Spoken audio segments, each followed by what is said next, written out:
We've been hearing lots of speculation, of course, around the world on the effect of coronavirus on our food supplies. Let's speak now to Kate Hardcastle, a retail and consumer consultant, joining us from Yorkshire this morning. Thanks very much for your time today.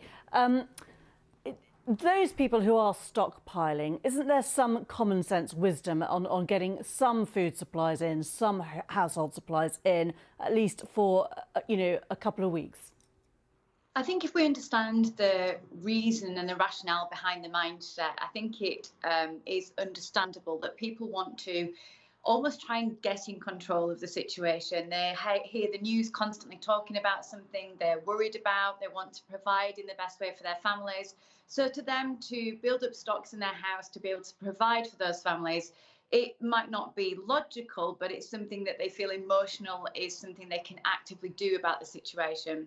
When I've had a look at all the major supermarkets websites, just the latest time this morning, I've been looking all week, there has been enough stock and quantity and delivery opportunities for what I would call a household shop, weekly shop on all of the major websites. I think what we're seeing on social media, the images of the empty shelves, that creates the panic, that creates the nervousness. And I think it's more the reaction to the potential than an actual situation that's happening here. These supermarkets are very well planned for these types of scenarios.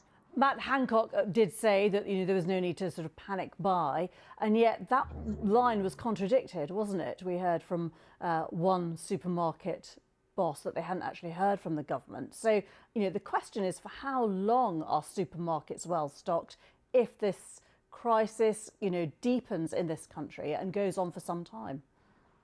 Well, as I understand, the government and the supermarkets have both been saying there's no need to panic.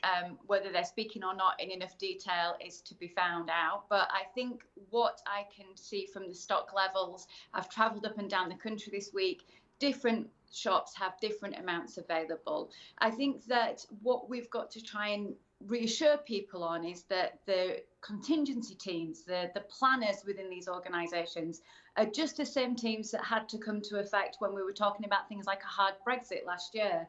They are there to understand how they can provide the supplies we need all year round.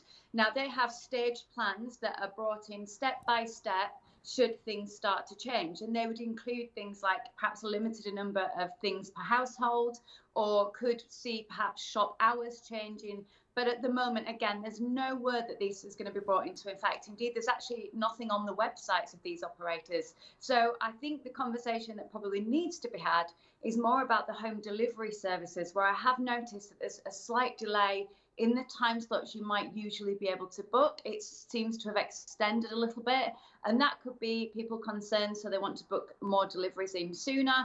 But obviously, if people are going to be isolated, they would be pretty reliant on those services, and there's only so much they can ramp up in a speedy way to fulfil extra demand. Yes, I mean, and you mentioned sort of no-deal Brexit preparations, but those would have only have affected this country. Supermarkets globally are going to be affected, aren't they? So that's why people are asking legitimate questions about how much supply any supermarket will have.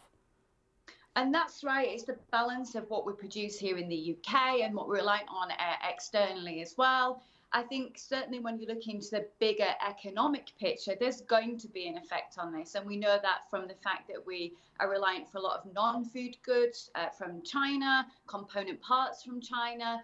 There might be delays in shipping of certain non-food items. And we could see a hike in prices on things like technology longer term. But when it comes to the actual provision, the supply of our day-to-day household goods and groceries, the only thing that's really seen a hit is antibacterial gels. They seem to have been wiped out pretty much everywhere. Now, there's great advice in terms of the NHS website, indeed even the BBC website, in terms of how you might be able to use other methods to keep your family hygienic and healthy. But there is even provision of antibacterial gel in the UK. We do have manufacturers in the UK that have ramped up manufacturing to suit the demand. Yeah, we need antiviral gel as well, actually, don't we? Gels with alcohol content, not just antibacterial. Kate Hardcastle, very interesting to talk to you. Thanks very much. Thank you.